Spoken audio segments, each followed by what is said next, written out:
This hearing concerns a motion to suppress the evidence that was seized from Mr. Henderson when he was searched by the police. Mr. Henderson was playing basketball in a neighborhood park when Ed Dunsmore's dog, Cyrano, sniffed out some contraband in the defendant's gym bag. Mr. Dunsmore called the police, who acted on the tip, searched the bag, and discovered 2 ounces of marijuana.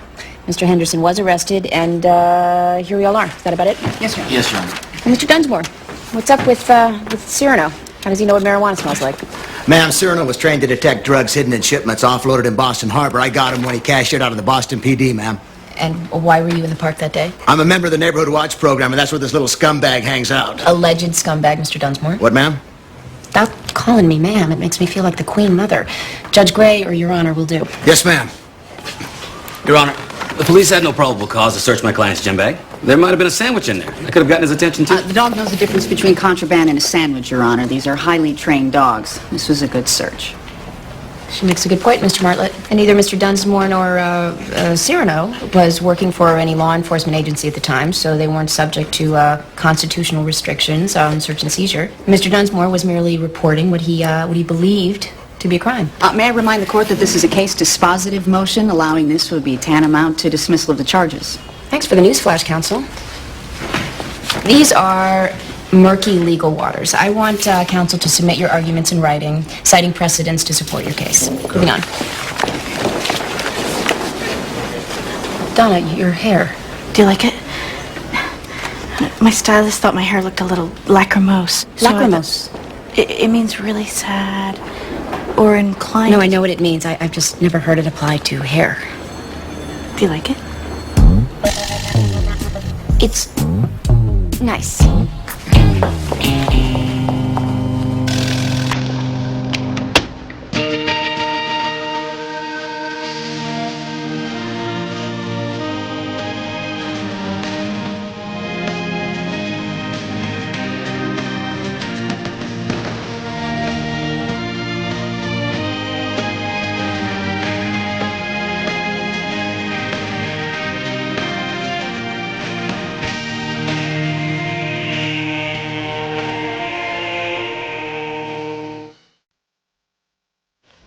You see, that's his head, and that's his hand.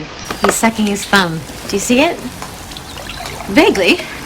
Those are the legs, the feet, and right there, the penis. You said penis. Yes, I did. That's a bad word. No, not when it's that small. Isn't he beautiful? Well, yes, he seems very nice. Can somebody help me? Are you retaking the bar? No, I'm teaching a class at Yale. You are? Mommy, Aunt John has a picture of her baby. He has a penis. Let me see. If that's Aunt Joanne's baby, why is he in Evie's stomach? Because they're adopting him. Are you ready to go? Yeah, but why doesn't Evie want him? Because she thinks we can do a better job taking care of him. Amy, why on earth are you teaching a class at Yale? Because they asked me. There's a handy little 2-letter word you might want to learn. Mom, it's an honor to be asked. You should be congratulating me. I'll congratulate you when you learn how to take a nap. Hello? Let's go. Yes. I remember him. Well, where's he now? All right, I'm on my way. Off to a flying start.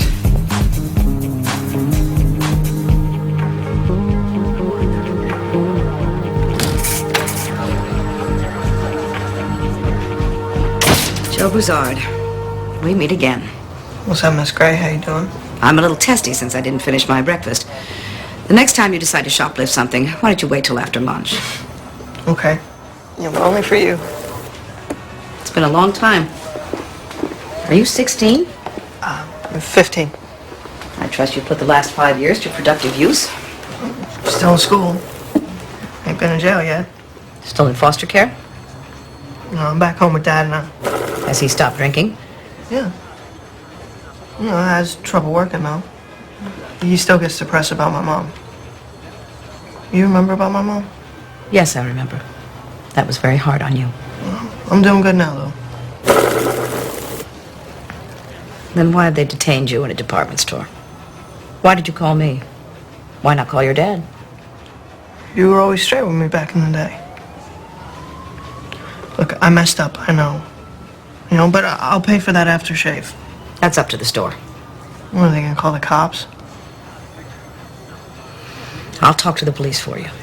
But if I find out you've been stealing other things, the police will be the least of your worries.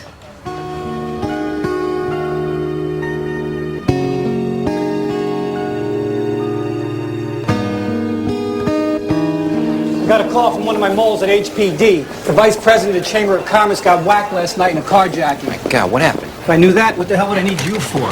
All I know is somebody capped him. Now here's the money shot. When the paramedics get there, they think they're treating a female because he's wearing women's clothes.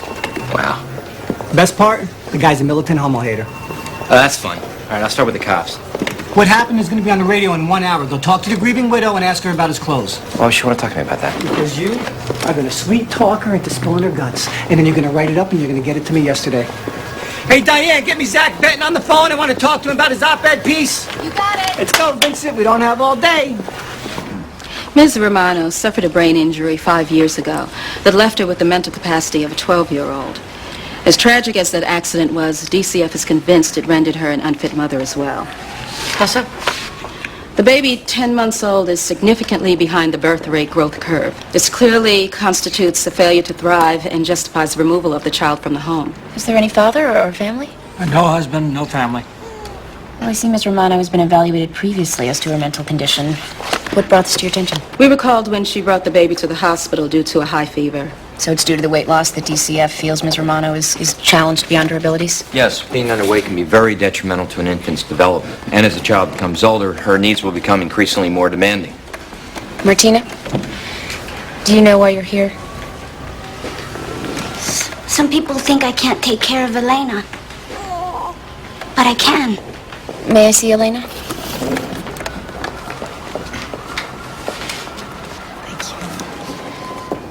Oh, no, I didn't mean... okay.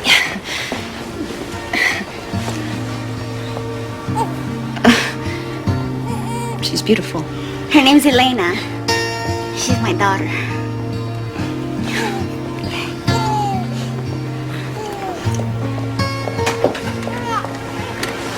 If it pleases the court... Save it, Counselor. We're going to go to trial. Then DCF requests an OTC to evaluate the child's health.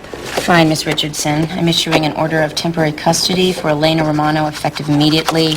I want the court physician to examine the child and DCF to evaluate the Romano home before we reconvene Tuesday, 10 o'clock. Tuesday at 10 o'clock. Adjourned.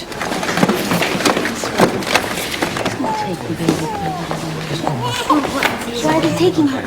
No. No. No. No. Elena.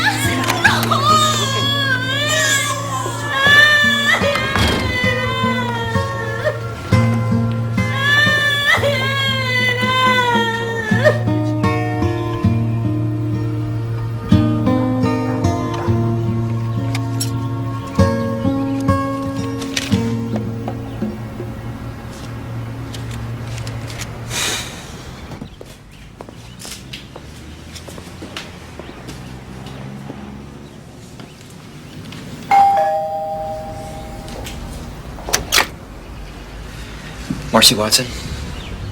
Yes. Hi, my name is Vincent Gray. I'm wondering if I could ask you some questions about your husband's death. Are you with the police? No, I'm not. I'm with the Hartford Examiner. I'm sorry, I have nothing to say. Why was your husband wearing women's clothes when he died?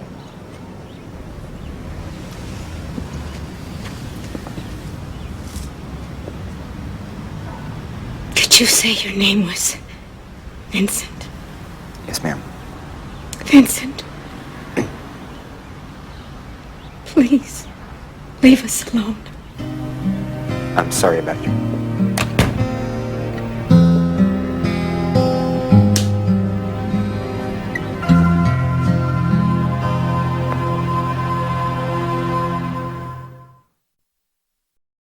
It looks as if I woke you up, Mr. Broussard. Don't you have to work today? I worked last night. Is that why you come by, Miss Gray, to be sure that I'm working? Because let me tell you, I'm working my ass off to take care I'm of... here because of Joe. What's he done? Not that I'm not tickled to see you again. He was caught shoplifting. I haven't seen him in 5 years, but he had the store call me. Have you any idea why? Yeah. He knows I'd ground him, take away his damn skateboard. What'd you do to him? Mr. Broussard, the last time I saw you, you were lying in your own vomit on a gurney in County Hospital. Hey, I quit drinking. In the 6 months that he's been back with you, Joe has had trouble at school, and now he's been caught stealing. I need to know what's going on here, and I don't need your attitude. I don't know. He doesn't talk to me much. Talks to a shrink. He's seeing a therapist? Some broad. She's supposed to be an authority on kids whose mothers have killed themselves. Like it's some new fad or something. Can you give me his therapist's name? I'd like to talk with her. I don't know. Dr. Kumbaya or something. Dr. Kubiak? I guess. You guys pay her. I sure wouldn't. All right, thanks. Hey, Greg. What the hell is this? It's a brief on Bill Watson's murder. I didn't want a brief. I wanted a quote from the widow. I didn't get that. Why not? I went to the woman's house. I stuck my foot in the door. She was repulsed. That's good. Now get her to say she's repulsed, and that's worth printing. I'm not going to torture this woman. Besides, I think there's a better angle on this story than the predictable reaction, she's upset, news at 11. Oh, you got a better angle. Like what? Like who he was, what he did with his life. Maybe someone else saw him in a dress?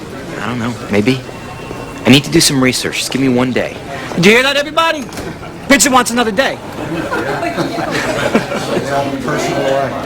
Come on in by this afternoon. The use of drug-sniffing dogs has usually been confined to airports or high-stakes drug busts. And recently, the use of these dogs has become more widespread. Now, some regard this as a further intrusion into our ever-shrinking privacy, while others regard them as a big weapon in the war against drugs. And that's why I paid top dollar for this well-proven weapon, Your Honor. And I appreciate your commitment to cleaning up your neighborhood, Mr. Dunsmore. I only wish the police had used their own dogs to verify your complaint before they opened the gym bag. Your Honor, our patrol and apprehension of this scumbag just got one more drug dealer off the street, ma'am. Were you in the military, Mr. Dunsmore? No, ma'am, I was not privileged to serve my country as a soldier. I have a bum wheel. Well, I'm sorry, Mr. Dunsmore. But while Cyrano may have done a good job, the police did not. This case is dismissed based on the fact that this was an illegal search and seizure. Well, in a war, there are no rules, you know. You just take out your enemy any way you can. Cyrano! Hey!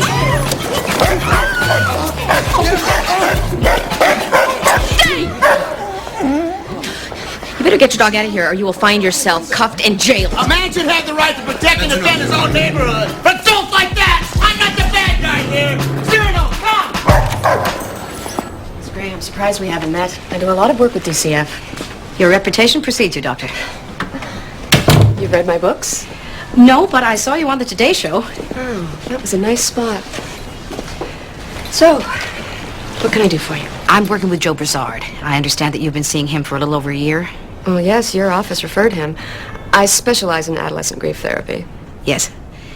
And has Joe made progress in dealing with his mother's suicide? Yes. Up and down. His mother's death was an abandonment, and in Joe's mind, so was his father's drinking. Maybe in some way he blames himself for what happened? Ms. Gray, let me assure you I am very much on top of Joe's issues. According to Joe's principal, he's been skipping classes, his grades have fallen, and now this shoplifting incident. Shoplifting is a fairly benign cry for help. He's going to have those incidents. It's my understanding that Joe was doing well until recently. Miss Gray, I respect the work you people do. You offer an important service. And though I'm sure it sometimes feels that way, you're not trained to psychoanalyze children. That is better left to the experts. I didn't mean to encroach on your territory. It's fine. Dr. Kubiak, I'm concerned that perhaps Joe's father is drinking again. There's a confidentiality issue here. But I can say that Joe's acting out would be consistent with a lapse in his father's sobriety.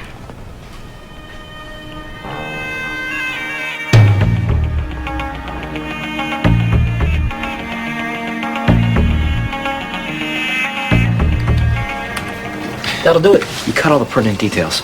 The guy was a prominent local politician who strongly opposed gay rights. He was found dead wearing a pink Betsy Johnson stretch frock and Christian Dior lingerie. That's all we need to know. He was also a medic during the Vietnam War. He was a volunteer fireman. He worked in the literacy campaign. Pardon me while I yawn. Don't make him out to be some dope in a dress. Vincent, I run a newspaper. I print what people want to read. Cutting this stuff is misleading. Most cross-dressers aren't gay. We can't imply that he was. He was happily married. He was a complicated man. What were you doing during the Vietnam War? I wasn't painting my nails, I'll tell you that much. All right. And make sure it was a Betsy Johnson. Oh, I never heard you come in. Don't talk. Procedural protections for delaying... Got it. What time is Michael bringing Lauren home? Soon. Well, it's awfully late for school night, isn't it? Yeah. Mom, I really have to get these cards together for my seminar tonight. This may come as a surprise to you, Amy, but no one's grading you. You don't get extra credit for wearing yourself out. Mommy! Hey. I had a hot dog and a pretzel and a hot chocolate. Here's one for your journal. Did Daddy just drop you off? No, Alicia. She got a new car, so she likes to drive. It's a B and a W. Well, that's nice of her. What is that on your ears? Earrings, we got them pierced. You did what? Alicia took me. She got hers pierced when she was 6. Lauren, I have told you again and again. I know you said 13, but that's too long. I am your mother. I make the rules. Lauren, we are going to have a serious talk about this tomorrow, but I have to go out, so Grandma's going to put you to bed. Go wash up. Can you believe that? That woman is putting holes in my daughter's ears. Do I really have to call up Michael and say, hey, Michael, when I send Lauren to you, I pretty much want her back in the same condition? Take the earrings out, the holes will grow back. Oh, great. Well, then I'm the bad guy. It's a no-win situation. I can't win. Amy, your students are waiting.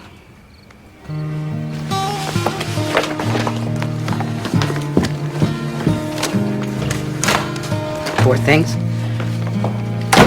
Some legislators believe our kids are growing up a lot more quickly than they used to, and their misbehavior has become more adult, too.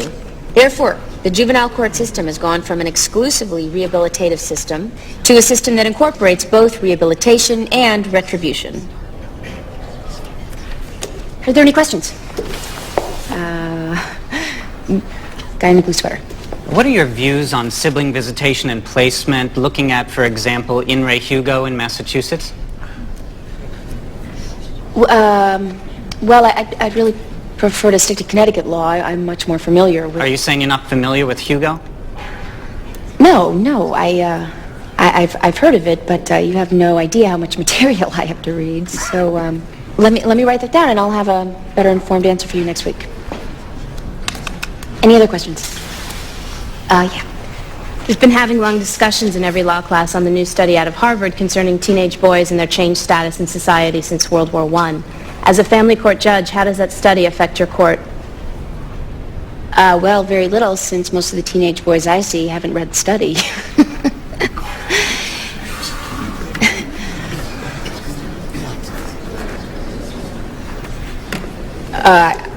I wonder if you could be a little bit more specific as to which aspect of the study you're referring to. Never mind.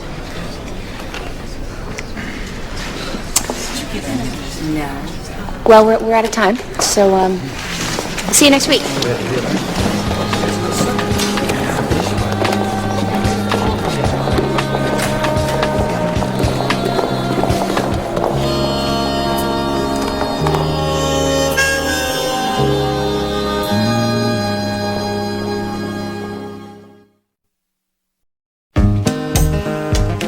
We could go for something simple. Stars, moons, pastels. Too boring. Peter wants a Western theme, but I don't like the violent imagery. Nothing wrong with cowboys. I played with toy guns. Look how I turned out. Actually, you preferred dolls until you were 6. They were boy dolls. Returning your microwave. I gave you that. There's no need to return it. Donna's got a better one. We'll take it. Edie could use it. Where is the Princess Evie living these days? Oh, we got her a modest apartment. Peter! It's a tax write-off. I've already read your article, Vincent. Yeah, what'd you think of it? Honestly, Okay, I get the picture. I knew Bill Watson. He was a nice enough man, terrible politician, but I always thought that was in his favor. I don't think he deserved that kind of a send-off. This is a balanced piece. I did a fair amount of research. Yes, you did a delightful job of describing the dress he died in. Let me see that. Well, the fact is he died in a dress. That Western theme is sounding better, isn't it? Poor man. He also served in Vietnam. Why am I telling you this? It's all in there, and I have to fight to get it in. Nobody cares about anything but the dress.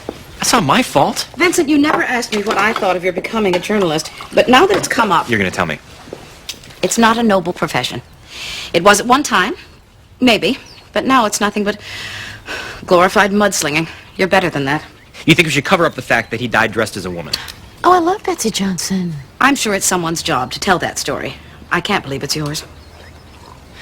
Okay. Thank you for the microwave. I hope that Evie enjoys it.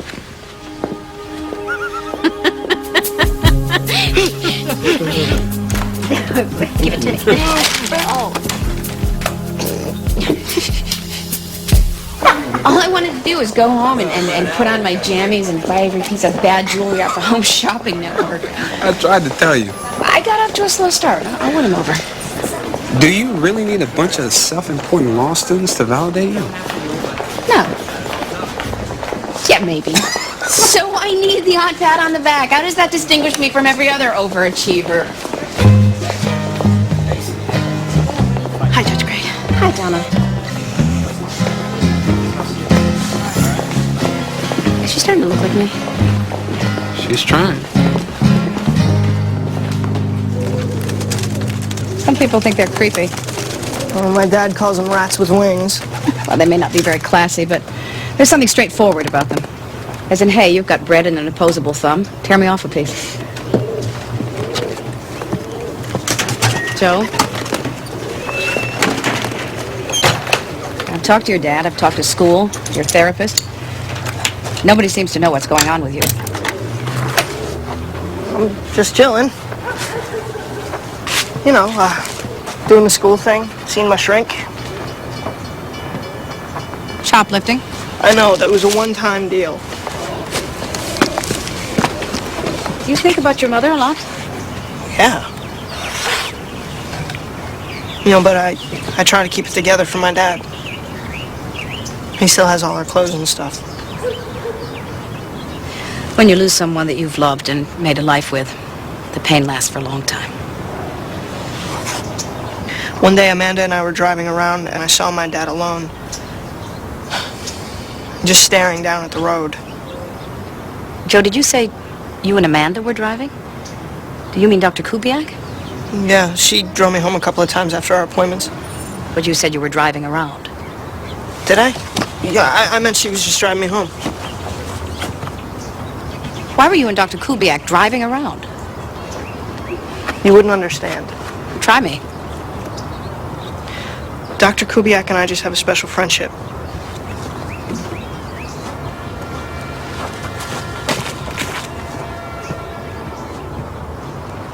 Elena appears more like a baby of 7 or 8 months. Records indicate she's never had any well baby checks and has never had the proper vaccinations. Has she had any serious illnesses? No, but Elena at 2 months was in the 50th percentile in weight for all babies, but now she's dropped to the 5th percentile. That's an alarming deterioration. Doctor, are there any other findings that corroborated the diagnosis of failure to thrive? Yes, the baby also suffers from an iron deficiency. And that is a direct result of the child not being properly fed, is it not? Absolutely. That's all, Your Honor. Dr. Haney, what about the usual things a 10-month-old can do? Sitting up, crawling? Oh, she's developmentally on schedule. For now. Mr. Ortiz. Yes, I'd like to call Martino Romano to the stand. Okay, thank you, Doctor.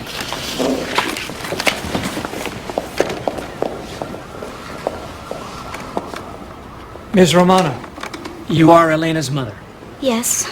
and you take care of her yourself? Yes. Do you understand Dr. Haney's concern? He says Elena's too little. Do you know why she is? He says I don't feed her enough, but that's just because she got too fat. Martina, why do you think that? People would tell me. The lady at the grocery store, she said, you feed that baby too much, she's fat. And you believed her? Yes. Also, when we went to the park, a lady said, that's such a big girl.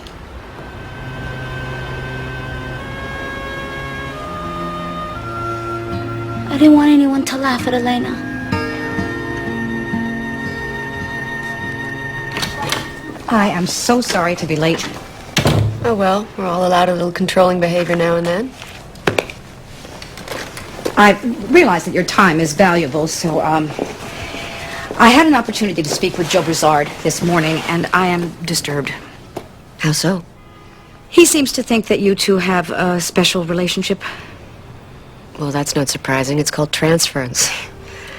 We've been working very closely together, and Joseph is badly in need of a mother figure. I don't think he sees you as his mother. I'm sorry, I should have explained it more simply. Joe is experiencing deep emotions for me because he feels I truly know him. And for an adolescent boy with no mother, he may have mistaken my interest in him for romantic feelings. That is what you're implying. Yes. And it makes me wonder if perhaps he should see a male therapist. At the risk of offending you, Ms. Gray, I have to remind you that you're not qualified to make a decision like that. It's actually important that I don't disappear at this juncture. Joe would experience that as another loss. That makes sense. It's just that he's come so far. I'm going to bend the rules a little bit here. I have to tell you that when I met Joe, he had a similar delusion about you. I beg your pardon? I checked my records, and he told me that his social worker, that would be you, Yes? had expressed an interest in adopting him. You said he was the kind of son you'd always wanted. I never said that. Well, that's my point exactly. He's a disturbed boy, which is why I made no formal inquiry. So I tried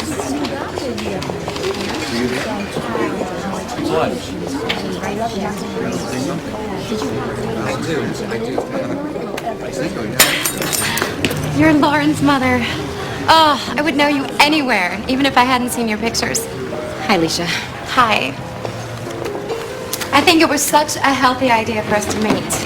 Yeah, well, I think we needed to get clear on some things. Oh, I agree. Waiter, coffee, please. So, Modern Families, huh? The ex-wife and the girlfriend. It's like a mini-series. Yes.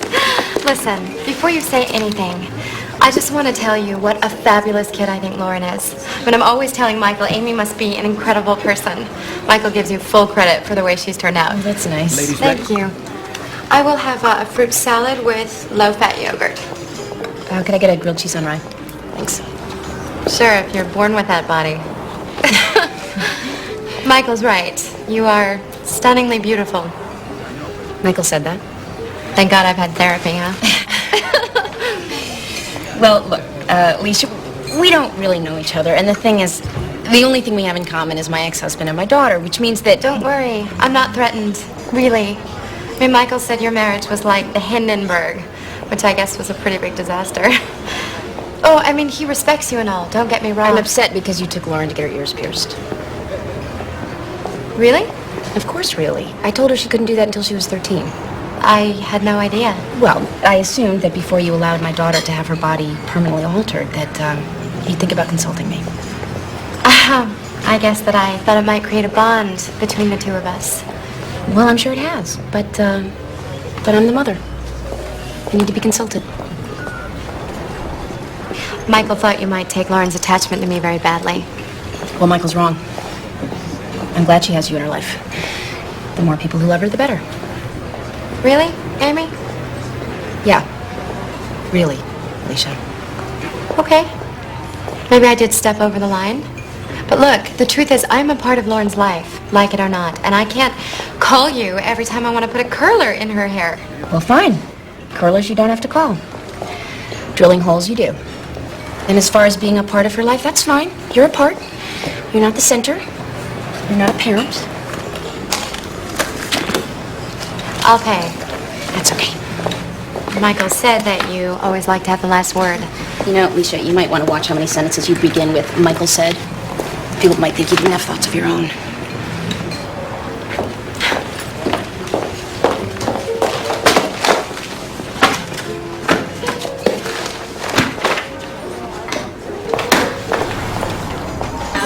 It's all your fault!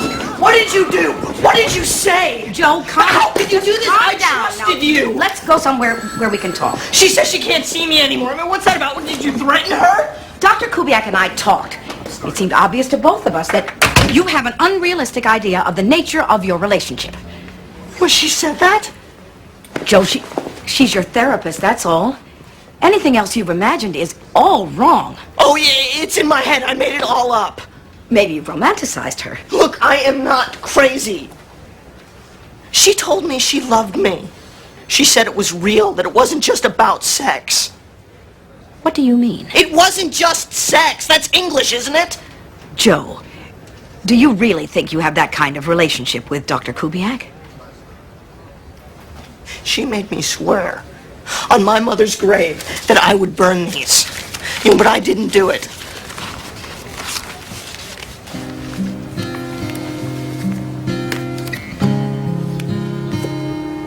Now tell me I imagined it.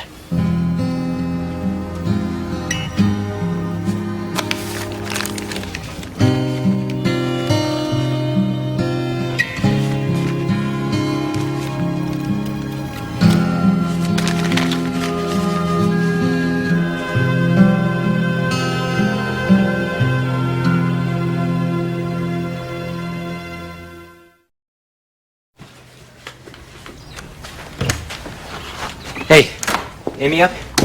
Up and going. She's gone. I was supposed to go running with her. Well, I guess she forgot. She's taken on too much work as usual. I wonder where she got that from. Hey, Mom. Can I talk to you about yesterday? What? What she said about my article? Vincent, please, I'm in the middle of a troubling case, and I honestly can't take a dressing down. Okay, I'll be brief. Listen, this is my job. I actually like it. I don't think there's anything necessarily ignoble about it. I don't really need your approval, but I'd appreciate if you wouldn't go out of your way to run me down. Fine. Is that it? Yeah. Things change pretty quickly around here. Forgive me if I can't keep up. Seems like yesterday you were a short story writer. I still am. Now you're Jimmy Olsen. Peter and Jillian are still dancing attendance on the child who's carrying their child. Amy's disappeared on everybody, including Lauren, who's buddying up with her father's girlfriend. And the man I thought I knew died in a dress. There used to be lines, and you either crossed them or you didn't. Now it's all over the map. Who the hell knows what a moral choice is? Is there such a thing anymore? This is a rhetorical question. No, it's not. You're young, you're invested in the future. Tell me, is the civilization intact, or is it just a free-for-all? I think that most moral choices are simple and personal. You make them every day and they add up. Little things, like admitting when you're wrong.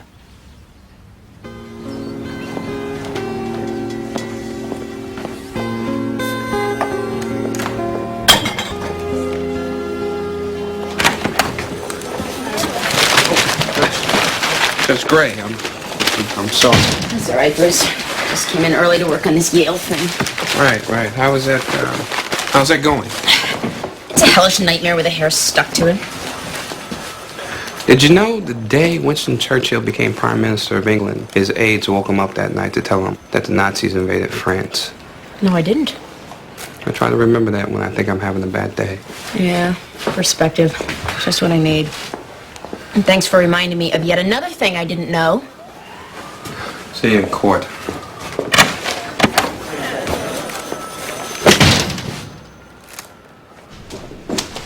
Excuse me, you can't go in there. It must be very hard to feel that way, and I understand.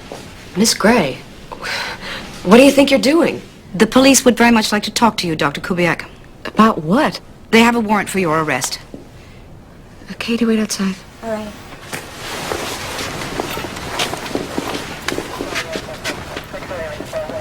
How could you do this? He's just a boy. I have no idea what you're talking about.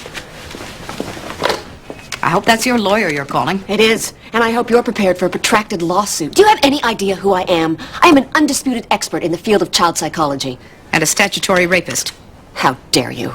You violated every code of ethics I can think of. You honestly believe an emotionally disturbed teenager? If so, you're the one who needs help. I read your letters. I turned them over to the authorities.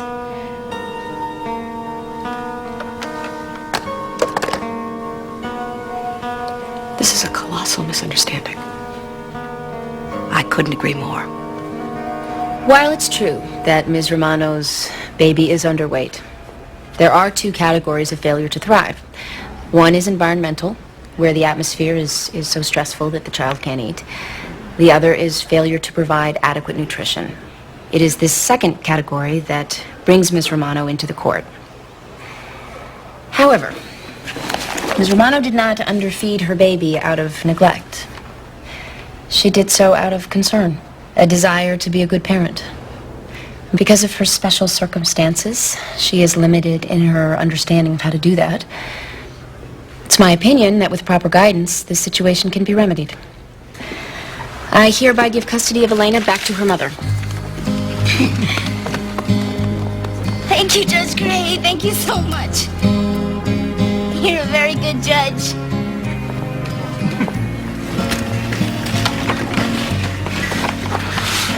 Now how's that for validation? It's not bad.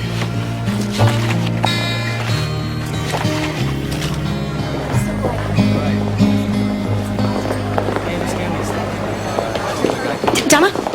Judge Gray?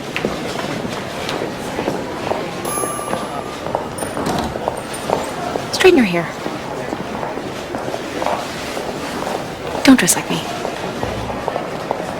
Okay? That's all. Thank you.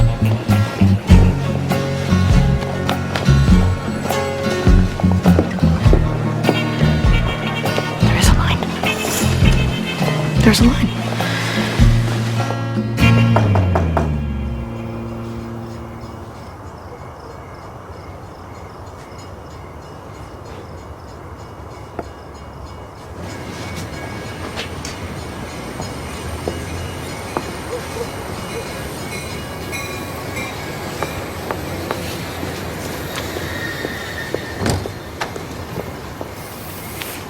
Joe?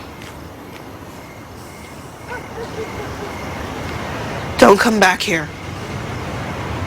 You got that? You need to talk to someone. You need help. Yeah, well, I see how you help. I understand how you've suffered, but you have to understand I am not the person who betrayed you. Dr. Kubiak... Don't you talk about her. She betrayed your trust. I said don't. Joe, that's not what love is. Shut up. Joe. Shut up.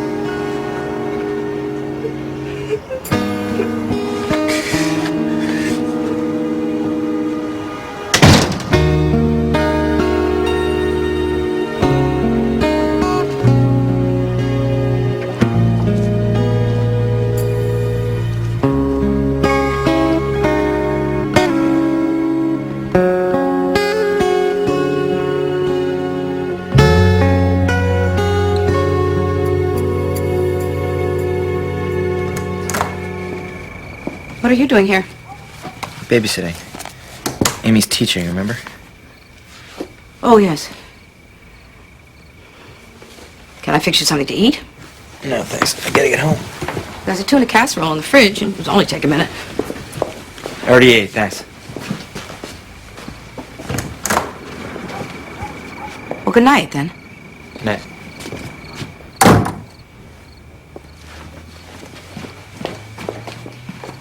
Vincent!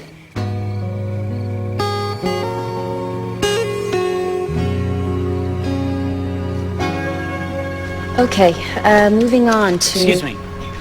I asked last week about In re Hugo. You said you'd do some research so we could discuss it. I'm sorry. I couldn't find the time.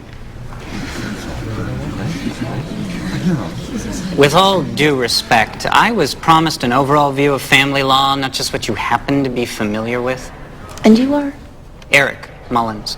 Mr. Mullins, I didn't get around to your precious In re Hugo because I've presided over 150 cases this week.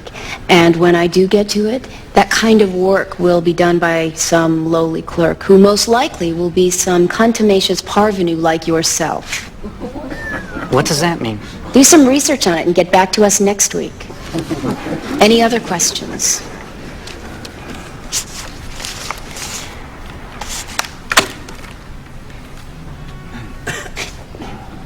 If the American judicial system were a restaurant, then family court would be a table by the kitchen. Hardly anybody wants to sit there, but let me assure you that nowhere are the stakes higher.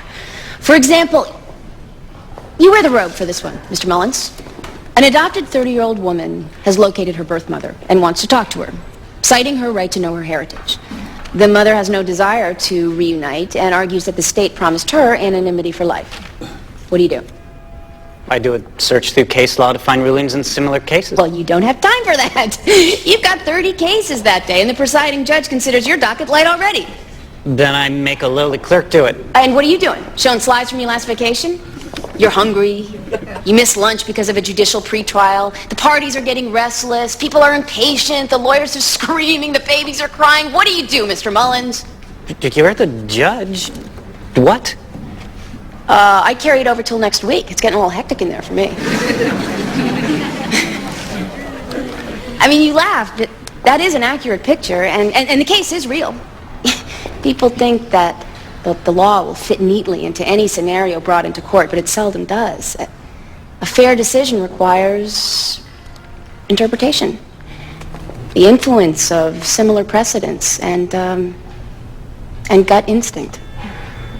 Then imagine that you hear 60 cases a day, one every 8 minutes, and you can imagine what a juvenile and family law judge is up against. 8 minutes?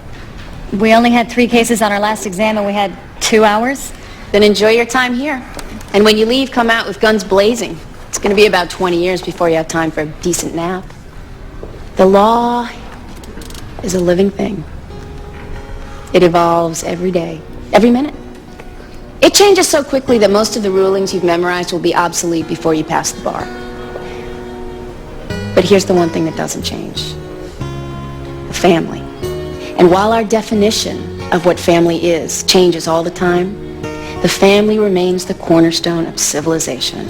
It always has been. So, who among you is going to follow me into family law? Not many. Only the best.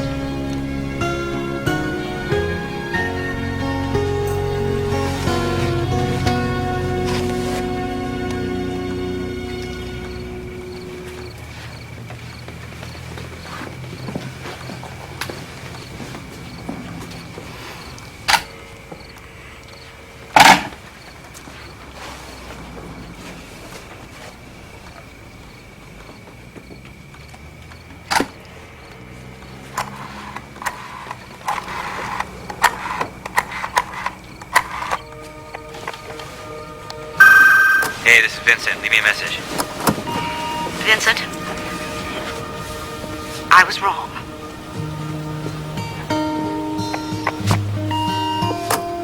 Love you too, Mom.